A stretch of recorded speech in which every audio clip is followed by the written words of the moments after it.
Perfect. We're at 10:04, so happy to kick off the webinar.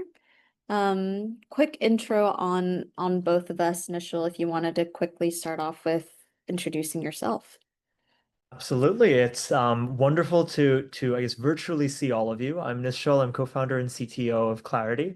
I see a few familiar names, so it's great to have you all. For those of you who are new, welcome.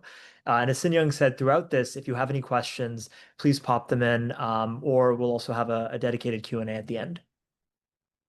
Beautiful. And my name is Sinyoung Lee. I'm the growth lead here at Klarity. And welcome to our September What's New in Architect webinar.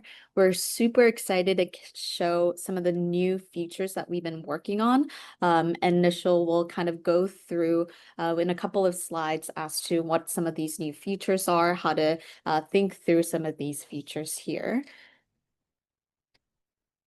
And before we kick off the couple of slides here, we wanted to start off the webinar with a quick poll question here. So with that being said, I think we're going to launch that poll question, which is, what are the top AI systems that really drive the value for you today? There's GPT, the Copilot, the Gemini, Notebook LM, and potentially others. So I personally use GPT a lot here. I feel like it's my own little assistant and have been creating my own bots to help with the rest of the marketing team, as well as some of the copy and messaging that we do.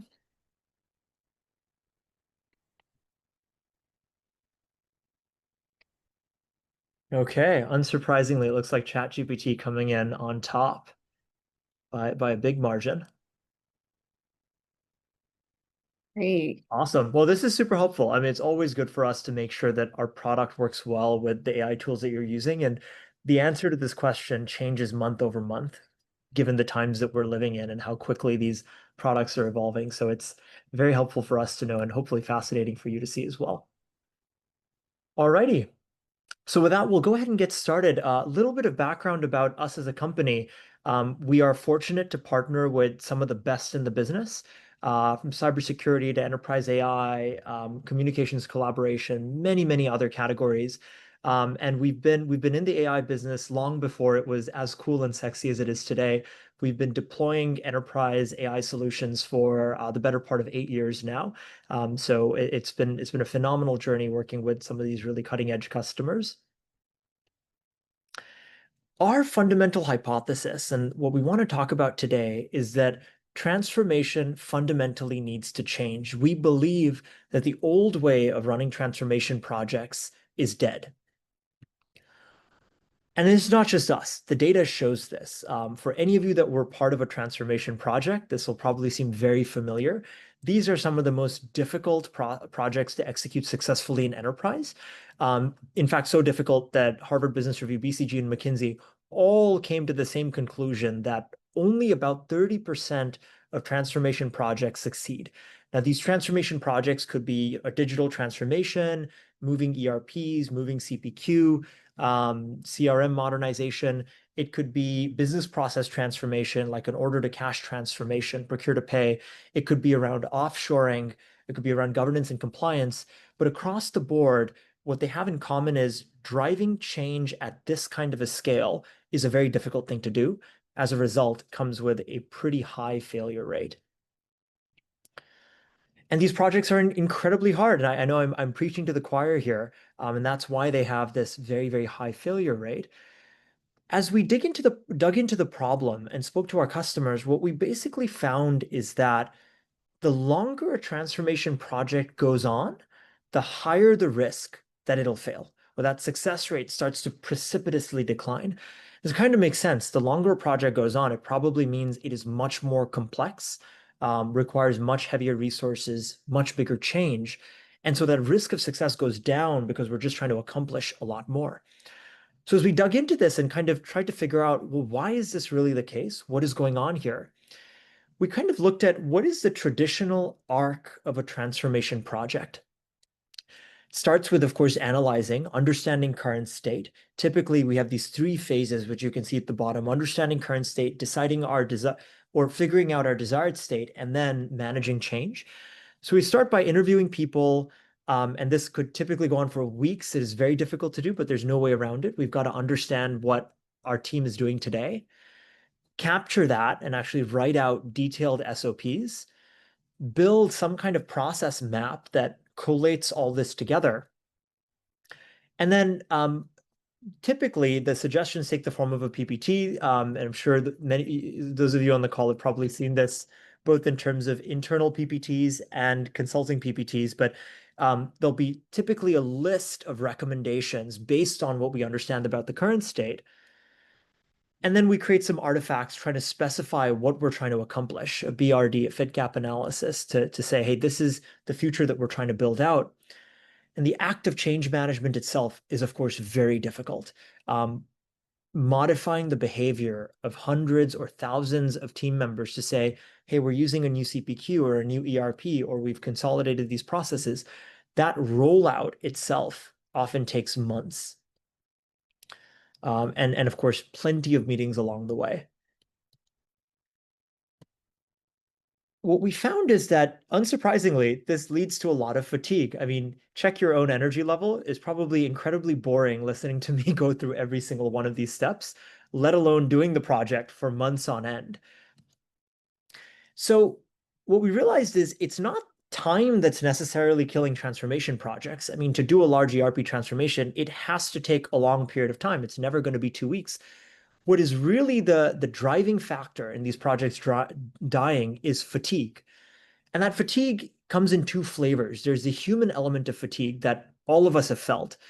It's unlikely that you find quick wins, and jumping to solutions often is the wrong thing to do. It's not most people's main job to think about transformation day in and day out. Most individuals, most employees have a different function that they're executing, and contributing to a transformation project is kind of ancillary. And so it might feel like they're taking on additional work when they're already stretched thin. And for most people, it's very difficult to see the big picture because the modern enterprises are so incredibly complex. So it may feel like I'm having to sit through these painful meetings and I don't really see why they're necessary, or I don't see the bigger picture of where this transformation project is headed. Equally, there's organizational fatigue. As we go through the project, regulations may change along the way, management may change along the way. Our customers' needs continuously evolve faster than ever in the age of AI. And of course, markets are moving, and all of us hope that Jerome Powell will bring down interest rates soon. That would be a positive market change. But as a result of all three of these, we could be 5 months into a project, and all of a sudden, a number of the assumptions that we made are no longer even true. So it feels like our project might be diverging from reality, and this adds to that feeling of fatigue of we're doing all of this effort. Is it even going to be worth it in the end, or will the ground reality have changed so much that it kind of renders the outcomes meaningless? We believe that part of the challenge is that we've always thought about transformation as point-in-time projects. And this way of thinking about transformation as point-in-time projects fundamentally is not going to work for AI. And I think you're all seeing this. We're all seeing this in front of our eyes that with AI, it's not that we change our AI systems every 2 years, or we're going to do an AI modernization every 2 years. It's got to be continuous. The tools themselves are changing so quickly. If we redid that poll in 6 months, I'm sure the makeup of answers would look different. And so this idea that we do expensive point-in-time projects was very difficult previously and only had a 30% success rate. But it's not even going to have a 30% success rate moving forward because AI fundamentally changes the nature of the rate of change. There's a study that some of you might be familiar with. An MIT group found that about 95% of generative AI pilots fail, which is like an astoundingly high number, way higher than the percentage rate of failure for transformation projects. Um, and we think the reason why 95% are failing is because there's this kind of AI learning gap. AI is not just a specific skill to learn to say, hey, we can do an AI certification or an AI seminar, and then we're all AI fluent. AI is about continuously learning. It's about this notion of AI nativeness or AI fluency. of equipping ourselves with the ability to learn new tools all the time. And so, whereas traditional transformation looks at projects in a more rigid way of we are going from some current state to some future state, and we might need to reskill and retrain people around that future state, we think we need to look at AI fundamentally in a different way. AI is about equipping people to continuously change, to continuously evolve. It's much more fluid. We have a new way that we believe could be part of the future of what transformation looks like. And we call it always on Kaizen. And before we go into product, I just want to spend a minute on this concept of Kaizen. It's an idea that's been around for decades. Um, and all it is the notion that we're making continuous small improvements rather than a single large improvement. So Kaizen is actually has become synonymous with Toyota because they were the company that really deployed this at scale in the 1950s and 1960s. And it's fair to say it worked very well for them. They went from manufacturing 25,000 cars a year to more than 10 million a year and have rolled out more than 300 million. So this methodology has truly worked wonders at Toyota. And if we kind of peel back the layers and say, well, what worked well? They had three main pillars of Kaizen.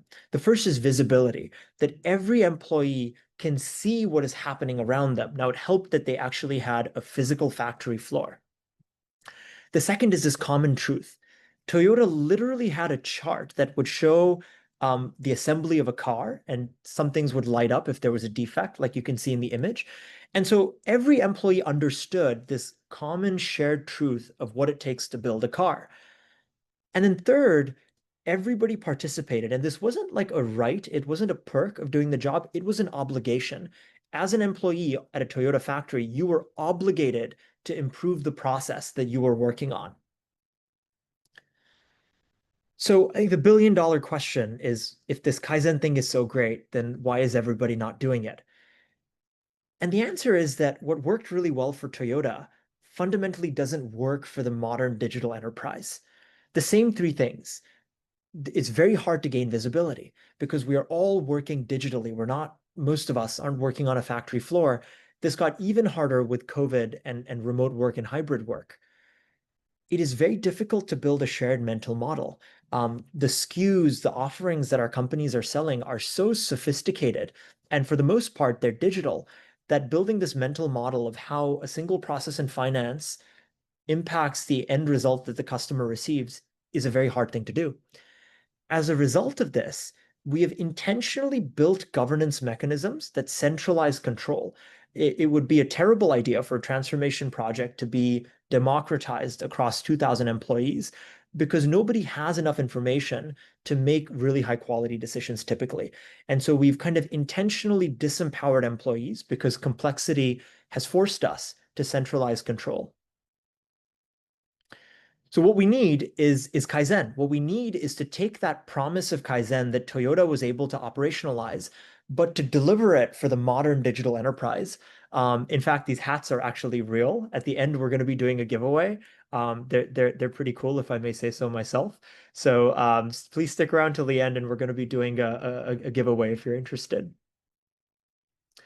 So what our product does at Klarity is it's a set of agents that we call the Kaizen Tiger team. And it's composed of three agents you can think of as three employees on your team, an analyst, an advisor, and a coach. We're going to go into each of these in detail today. And just a heads up, I know some of you have already worked with the product before, so we'll both go through some of the functionality from scratch because most of you, I think, are new to the platform, but I'll also highlight the things that are new that have been shipped out recently. So I want to start with the analyst. The analyst does a really simple but incredibly important thing, which is the analyst agent understands current state. We can't transform or change if we don't understand where we are today. So the way that the analyst does this is it's able to take AI interviews by actually speaking to people or videos or files and turn that into current state representation in the form of really high quality SOPs or documentation. So I want to first talk about what these AI interviews are. And we've actually will be soon shipping out a number of improvements. But rather than me telling you what an AI interview is, I prefer for you to just be able to see it. So I'll just share a quick recording of one of our own team members speaking to our AI interviewer, and you'll see this voice bot actually interview our controller Libby in real time and try to understand current state from her.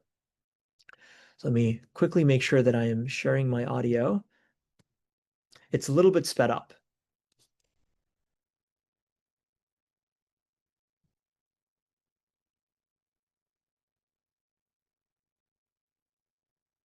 Hi there.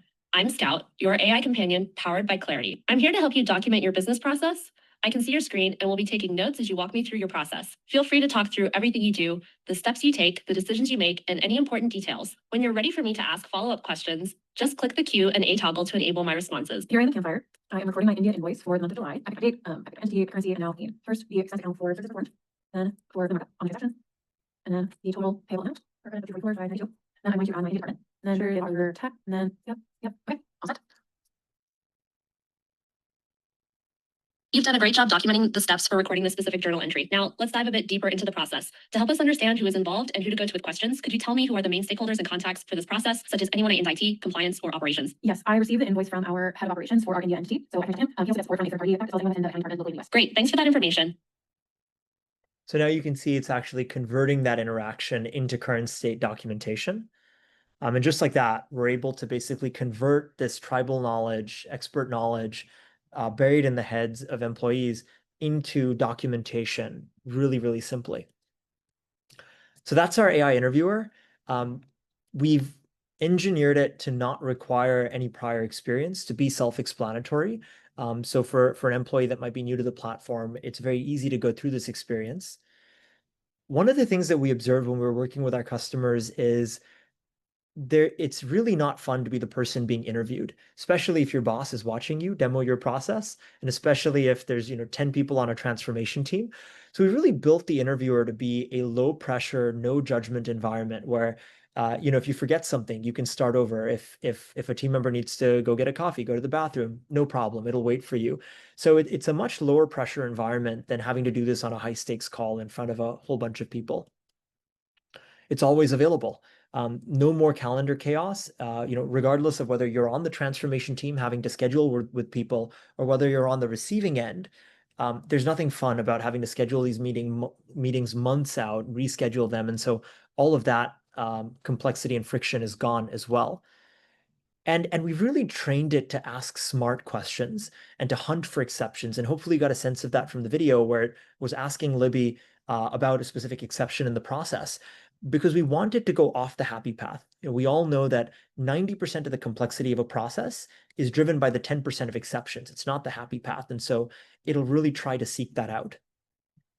We've also given you the ability to customize the questions. So for example, if you're part of a multinational organization and you want to ask your employees where a process happens, which geography or which system, you can add in questions and it'll just weave it into its talk track. And then you have the ability to actually assign out interviews to team members. So you could very easily select them. They'll get an email asking them to do it, fairly straightforward and intuitive. But the power of this is that a very small team can now interview dozens or even hundreds of employees across the world in a matter of days, which would have never been possible before because you have this fleet of analysts at your disposal. And it doesn't just work with AI interviews, it works with videos and files. So if you have Google Meet recordings, Teams recordings, Zoom recordings, you can just download those and upload them right in. And it'll not only listen to what's being said, it'll also watch what's happening on the screen. You can also upload any existing documentation that you might have. Nischal, we actually have one quick question in the chat. Sachin is asking, what is the end results of an AI interviewer? Is it more preparing summary for the transition or desktop procedures based on description or broader? This is the perfect segue into the next slide. Thank you for asking. which is what does the interviewer actually create? So Sachin, to your question, it's able to create really high quality documentation. And we'll dig into this a little bit.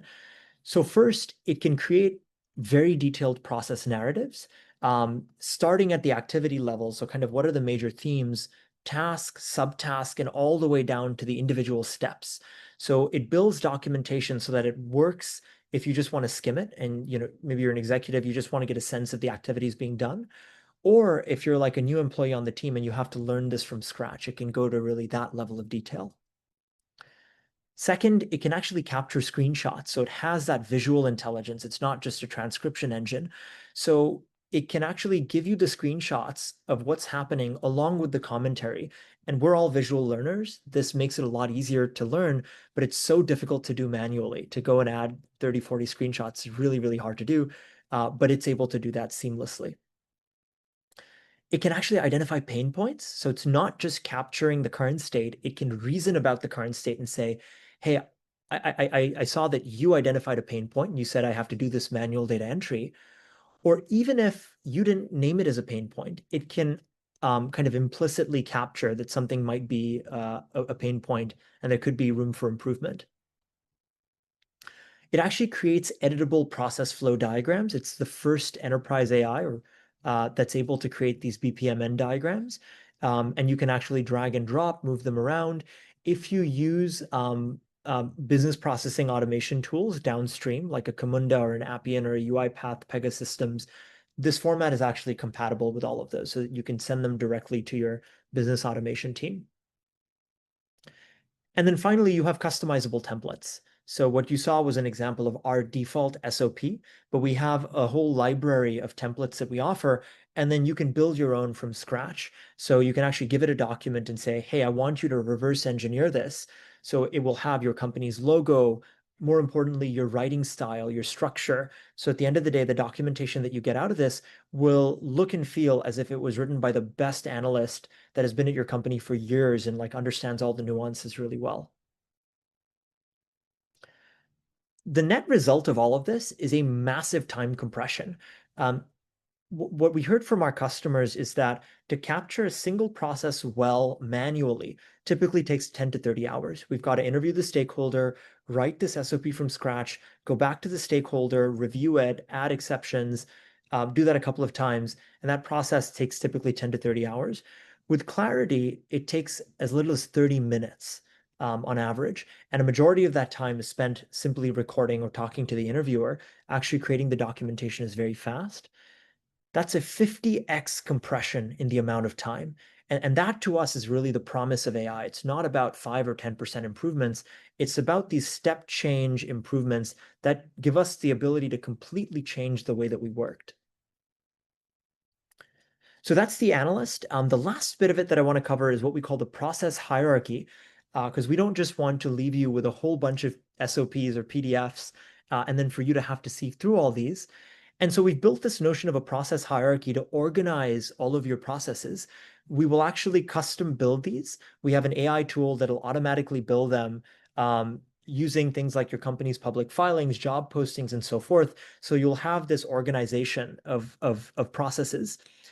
And in fact, we've shipped a whole bunch of improvements to this as well. If you're using process hierarchy already, ability to collapse and expand, assignment, column pickers, custom views, and much more. We've been amazed by how our customers have used Analyst. MPE is a close partner of ours. They're a private equity firm that actually used Analyst to record processes on a factory floor with a cell phone. A really, really cool application. And this worked so well for them, they were able to build 825 pieces of process documentation in just 3 months, which would have never been possible before. DoorDash is a very close partner of ours as well, and they were able to document 1,800 processes across dozens of team members in just 4 months. So really, we're seeing what that 50x compression in time looks like in practice on the ground. So that's the analyst. It's the first member of our Tiger team. Gives you visibility, breadth, and speed in terms of deploying agents at scale. But I want to spend a moment talking about why is it important to capture current state. Documentation rarely holds value in and of itself. It's a means to an end. And the end that we're always trying to achieve is to execute and achieve ROI. We want to understand our current state in order to evolve our current state and achieve ROI therein. That's where the advisor comes in. The advisor is the second member of our agent Kaizen team. And the advisor's job is to help build on top of that current state to propose future state and help us move towards our desired future state. So rather than me talking, I'll show you a video. The way that the advisor works, you can give it all processes or a subset of your processes, and you can give it your transformation objective. So this could be really high level, like I want to shorten my financial close cycle from 7 days to 3 days or something like that, or it can be really granular as well. And it'll go off and start thinking, and it'll build a hypothesis, review all of your processes, and then question itself and go deeper and deeper. So similar to how a human expert would think, but at 1,000 times the speed. And after doing this for about 1 or 2 minutes, it'll develop a transformation report for you.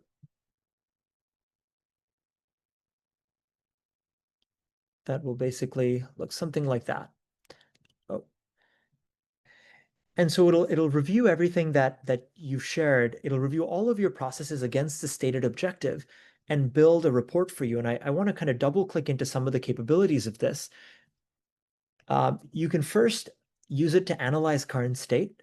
It's very good at cross-process themes and root causes. So this is something that's very hard for us to do as human beings, even for the best of us. Looking at 1,000 processes and knowing that there's duplication of work across 2 geographies is very hard to do. And it's able to do it incredibly well because it's using AI. It can generate opportunities. So we've trained it and we've given it a playbook of hundreds of different types of recommendations across governance and risk, across technology, across process excellence, across team and organization. So it'll really make high quality recommendations that will be much better than what a general purpose LLM could produce. And it'll go into a lot of detail. It'll give you evidence of this is why I'm making this recommendation. These are the SOPs that I'm looking at. It'll kind of argue against itself, play the devil's advocate and say, why might this not be a good idea? Quantify the value of that recommendation and give you a feasibility estimate. So the goal is not to make decisions on your behalf. The goal is to give you all of the information you need to very quickly validate this and decide if you want to pursue it or not. And it'll list out its assumptions of, if it doesn't have the data, it'll make an assumption and it'll clearly state what that assumption is. It can actually then generate a roadmap. So it can go the full 9 yards of taking dozens of recommendations and then stack ranking them against each other based on expected ROI, complexity, priority, and so forth. So it works across hundreds of processes at a time for any kind of transformation objective. It could be an order to cash transformation, business process, ERP modernization, procure to pay. It could be for agentic automation. So this is not just kind of a one-trick pony. It can work for any transformation objective. It goes into unprecedented depth because it's not just taking 1 or 2 SOPs. It's really leveraging the full extent of current state that you've captured. And in terms of speed, what this means is from capturing your first process, starting your current state, to actually having a full set of recommendations for future state can be as little as 24 days. It's a matter of weeks, not months, and certainly not years. And for subsequent objectives, you can do it in even less time, because once you've captured your current state once, we don't have to go through that process over and over. We've been really positively amazed by how much this has allowed our customers to empower their teams, for middle managers, even ICs, to be able to propose decisions and say, hey, based on this data, I think this might be a good decision for us. And it really allows individual employees to start operating at an even higher sphere of impact. One of our really close partners is a Fortune 500 real estate firm that has thousands of members on their finance team alone. So you can imagine the complexity of driving process efficiency and cost savings. And what they were able to do with our agent team is first use the analyst to capture their current state, model it into a process hierarchy, and then using the advisor, they found 25,000 hours of savings within about 3 to 4 weeks. In fact, this worked so well for them that they set up a recurring steering committee meeting every month where they simply copy paste the reports into a presentation and review those to decide what they want to execute and what they don't. And so the ability that it delivers is to find thousands of hours of improvement cost savings in very, very short amounts of time. In fact, they told us that their own SMEs found things that they weren't aware of, and they loved it. It gives you that blind spot protection, duplications in journal entry, inconsistencies in vendor onboarding, cash application inefficiencies. And I would say they're actually a very well-run company, but at scale, it's impossible to not have these efficiencies if we're operating the traditional manual way alone. So that's the second member of our Kaizen Tiger team. It's the advisor. It builds on top of the current state to develop a future state. So at this point, would love to take a quick pause before we move to the third member of our Tiger team and ask you all a question, which is when you introduce process changes, how do you enable your teammates? How do you coach your teammates? Is it via SOP and documentation? Is it that people learn by doing? Is it training sessions? Is it real-time feedback?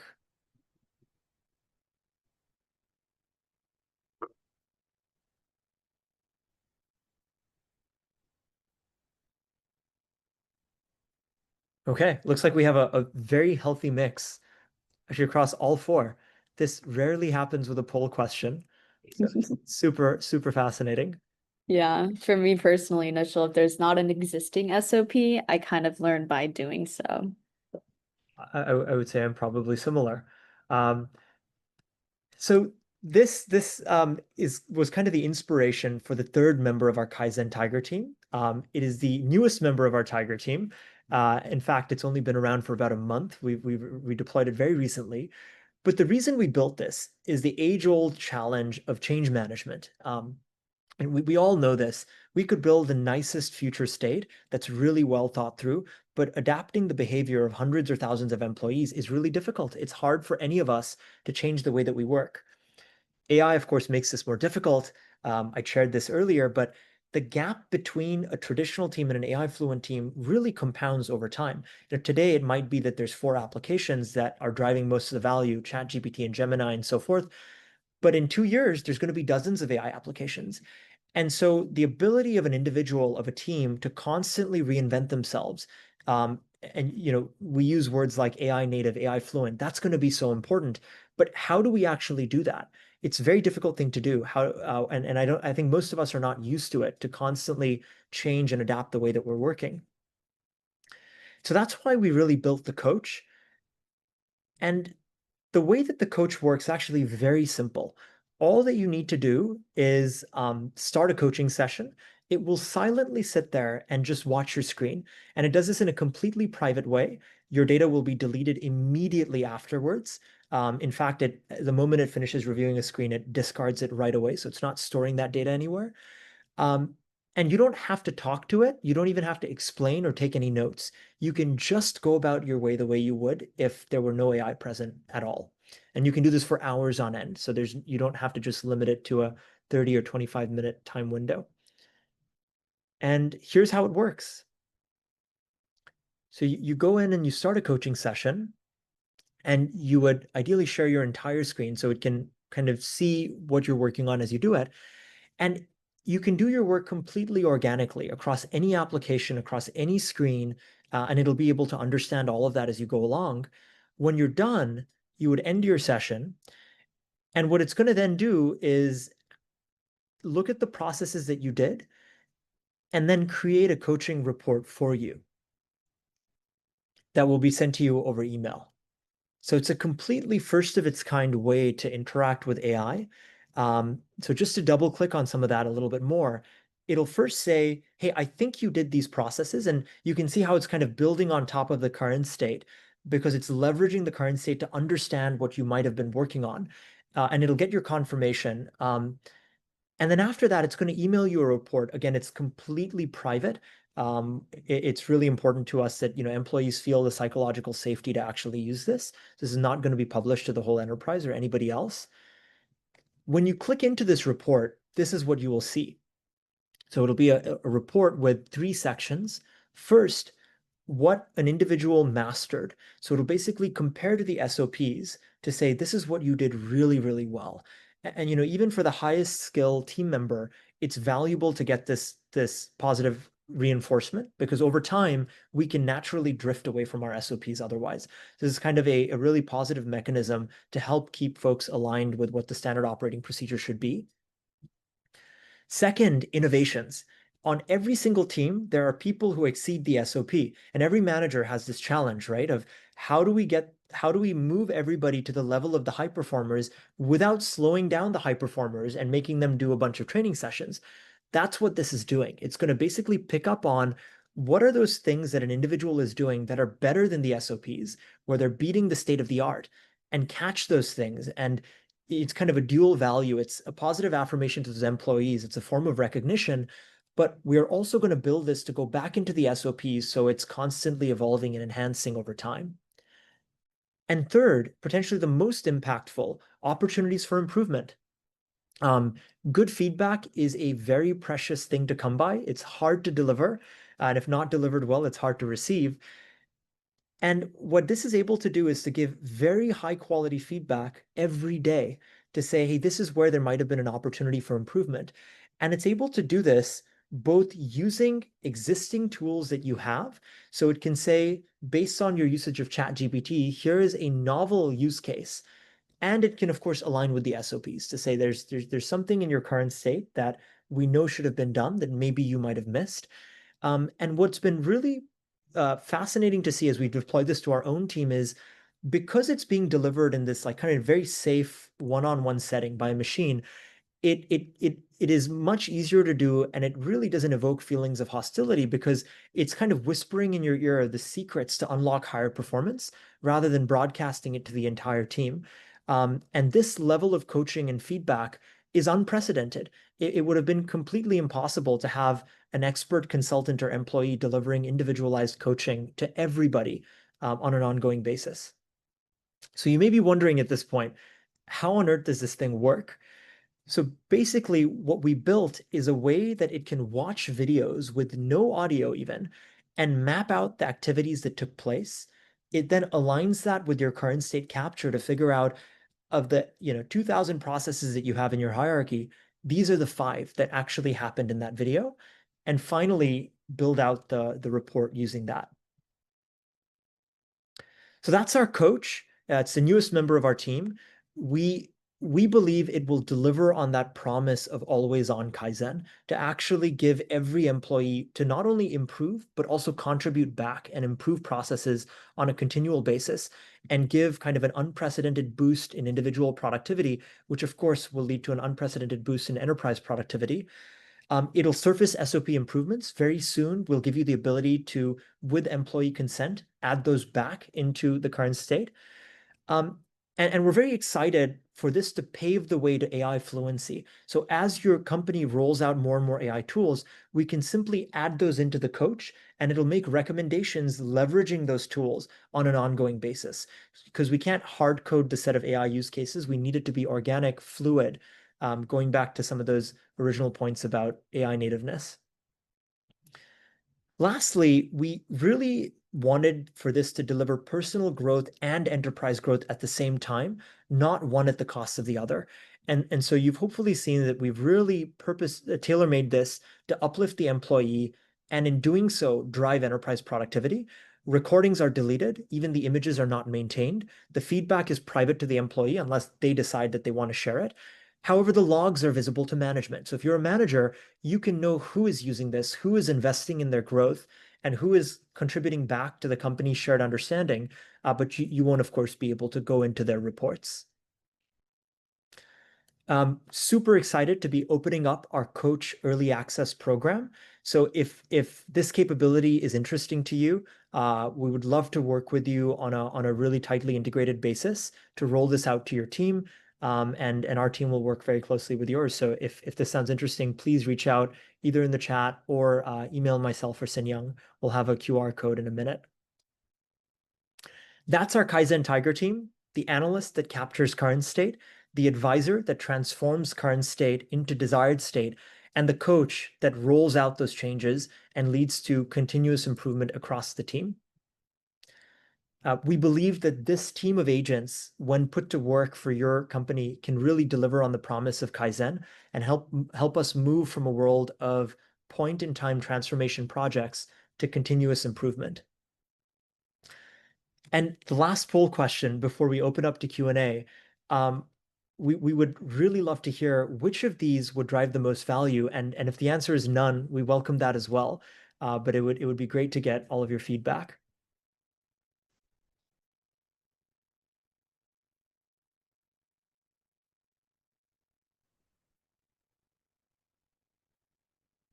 Okay. Very, very helpful. Looks like it's, oh, actually changing as we speak. But analyst, advisor, then coach. Very helpful. Well, thank you all again for contributing to all the polls. And with that, we'd love to dive into a Q&A. Yeah, we already have one question on deck, Nischal. So Christine was asking, once we are done with completing the SOP and the process improvement, what do we need this tool for ongoing service? Great question. So, Christine, we've seen a couple of things happen. One is that for a given value stream or area, this is able to give continuous improvement because after you capture your SOPs, they will always evolve over time. And by leveraging this in a continuous capacity, you don't have to restart your current state capture. So you can continuously leverage this for years to keep driving change and have it update itself. The other thing that we've seen is once you capture current state for a certain area, you can, of course, spread this to other areas and start to see those gains across the board. Beautiful.